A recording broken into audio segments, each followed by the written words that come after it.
হারের পর জোড়া ধাক্কা রোহিতের দলে। চোটের জন্য দ্বিতীয় টেস্টে নেই দুই ক্রিকেটার। প্রথম টেস্টে হারের হতাশা কাটানোর আগেই জোর ধাক্কা খেল ভারতীয় দল। ইংল্যান্ডের বিরুদ্ধে দ্বিতীয় টেস্টে চোটের জন্য ছিটকে গেলেন দলের দুই গুরুত্বপূর্ণ সদস্য। বিশাখাপট্টনমে রোহিত শর্মারা পাবেন না রবীন্দ্র জাদেজা এবং লোকেশ রাহুলকে। বিরাট কোহলির অনুপস্থিতি যা নিশ্চিতভাবে চাপ বৃদ্ধি করবে ভারতীয় শিবিরে। হায়দ্রাবাদে প্রথম টেস্টে হেরে চাপে রয়েছেন রোহিতেরা। তার ওপর দ্বিতীয় টেস্টে দুই অভিজ্ঞ ক্রিকেটারকে পাবেন না তারা। প্রথম টেস্টে চোট পেয়েছেন রাহুল এবং জাদেজা। দ্বিতীয় টেস্টে তাদের খেলার কোনো সম্ভাবনা নেই।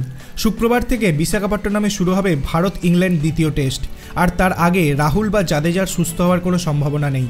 চোট পাওয়া দুই ক্রিকেটারকেই সম্ভবত বেঙ্গালুরু ন্যাশনাল ক্রিকেট একাডেমিতে চিকিৎসার জন্য পাঠানো হচ্ছে। হায়দ্রাবাদ টেস্টের চতুর্থ দিন হ্যামস্ট্রিংয়ে চোট পেয়েছিলেন জাদেজা। ডান পায়ের থাইয়ের পেশিতে যন্ত্রণার কথা জানিয়েছিলেন KL রাহুল।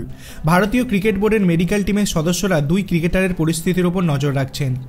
ব্যক্তিগত কারণে সিরিজের প্রথম দুটি টেস্ট খেলবেন না কোহলি। তার ওপর রাহুল এবং জাদেজার না খেলা পিছিয়ে থাকা ভারতের জন্য নিশ্চিতভাবে বড় ধাক্কা। হায়দ্রাবাদের প্রথম টেস্টে দুজনেই ভালো রান পেয়েছিলেন। ইংল্যান্ডের বিরুদ্ধে সিরিজে রাহুলকে বিশেষজ্ঞ ব্যাটার হিসেবে খেলানোর সিদ্ধান্ত নিয়েছিলেন কোচ রাহুল দ্রাবিড়।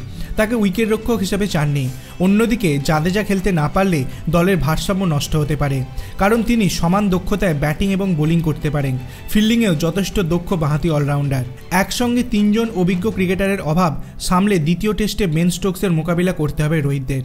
আপনার কি মনে হয় দ্বিতীয় টেস্টে কি ভারতের জেতার কোনো সম্ভাবনা রয়েছে? আপনার অভিমত আপনি কমেন্ট সেকশনে জানাতে পারেন। ভিডিওটি ভালো লাগলে লাইক করবেন, চ্যানেলটিকে সাবস্ক্রাইব করতে ভুলবেন না। ধন্যবাদ।